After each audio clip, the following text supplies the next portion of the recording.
long does a horse warm-up take?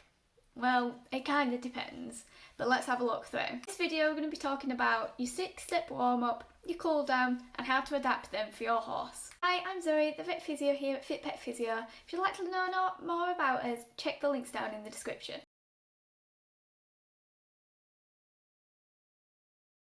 So you've always wanted to know if you're warming up your horse correctly, but it's a bit of a puzzle. Where do you even get started?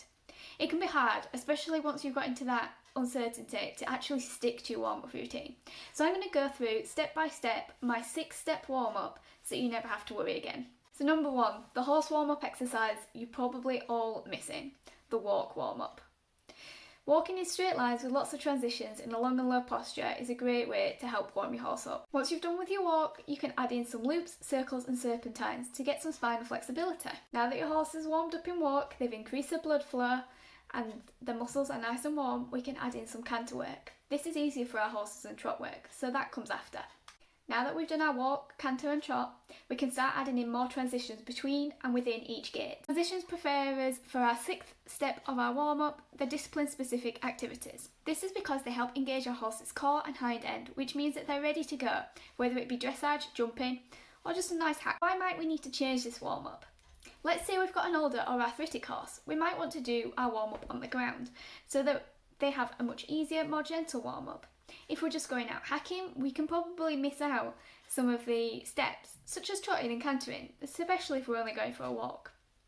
If we've got a dressage horse that we're warming up, we're going to want to add in more lateral movements, so those are our circles, serpentines and loops. We're also going to want to add in more transitions to engage our horse's core and hind end more, to make those dressage movements a little bit easier. And we're also going to want to start in our long and low posture, but gradually build up to our working outline. What about warming a horse up for jumping then? If we're jumping, we want to include more transitions, some additional pole work and some tighter turns. What about cool downs? Should we include them? How long are they going to take? Yes, cool downs are so important and they're really the best way to prevent injuries and stiffness occurring, especially if our horse is in regular work and does lots of sessions throughout the week. What should you include in your cool down?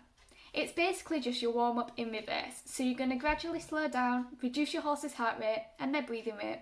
You also want to ensure that you cool down, you allow your horse to stretch out, so going back to that long and low posture again. Unlike us, we can stretch every day, but our horses can't. Our horses can only stretch 3 times a week, so allowing them to work in a long and low posture and self-stretch is a brilliant way to help release any tension that's crept in through our session. So the question that we started with, how long does it actually take?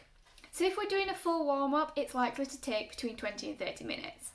So make sure next time you go into a competition or getting ready for your riding lesson that you give yourself 20 to 30 minutes to warm up and 20 to 30 minutes to cool down. Depending on the session, this might be a little bit shorter, especially if you've got an older horse or you're not doing as much work. But if you give yourself that 20 to 30 minutes, you know you're not going to be rushing and you're going to give yourself plenty of time, so there's no excuses. If you found this useful, I'd love it if you could give it a thumbs up, subscribe so you don't miss any of our other videos, and share it with anyone who you think might find it useful.